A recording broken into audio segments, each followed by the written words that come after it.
کہ کوئی بھی عورت اگر مسجد آنا چاہتی ہے تو کیا وہ پرفیوم استعمال کر سکتی ہے یا نہیں کر سکتی ہے؟ اس کا جواب یہ ہے کہ نہیں، استعمال کرنا جائز نہیں ہے۔ صاف صاف حدیث میں مذکور ہے، اللہ کے رسول صلی اللہ علیہ وسلم نے فرمایا ایتکن ارادت المسجد فلا تقربن طیبا، کہ تم میں سے کوئی بھی عورت مسجد جانا چاہتی ہے تو وہ ہرگز خوشبو کے قریب بھی نہ جائیں۔ اللہ کے رسول نے کہا خوشبو لگانا تو دور کی بات، بلکہ خوشبو کے قریب بھی نہ جائیں۔ اور ایک حدیث میں اللہ کے رسول صلی اللہ علیہ وسلم نے فرمایا لا تمنعوا اماء اللہ مساجد اللہ، اللہ کی بندیوں کو مسجد میں جانے سے مت روکو۔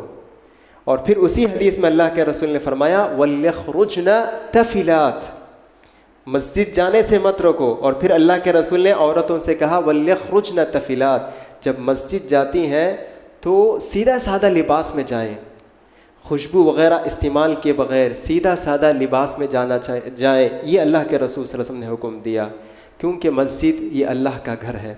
یہاں ہم آتے ہیں اللہ کے سامنے جب کھڑے ہوتے ہیں، اللہ سے ہم اپنے گناہوں کے استغفار کے لیے یہاں آتے ہیں، اللہ سے قربت حاصل کرنے کے لیے یہاں آتے ہیں۔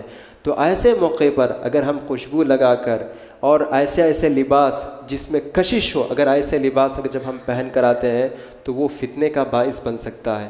تو اس لیے اس کا خیال کریں کہ حدیث میں بالکل منع ہے کہ خوشبو، مسجد کو آتے ہوئے خوشبو استعمال نہ کریں۔ اسی طرح پھول لگا کر آنا یہ بھی درست نہیں ہے، کہ بعض عورتیں اپنے سروں پر پھول رکھتی ہیں اور پھر اس کے ساتھ مسجد آتی ہیں یا کہیں بھی جاتی ہیں، تو یہ بھی درست نہیں ہے، کیونکہ یہ سب ایسی چیزیں ہیں جس میں کشش ہوتی ہے، مردوں کے لیے، دوسرے لوگوں کے لیے ایک فتنے کا باعث بن سکتا ہے۔ تو اسی لیے ایسی چیزوں سے بچنا بہت ضروری ہے۔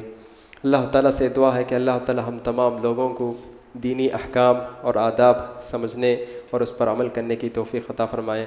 آمین۔ وآخر دعوانا الحمد للہ رب العالمین۔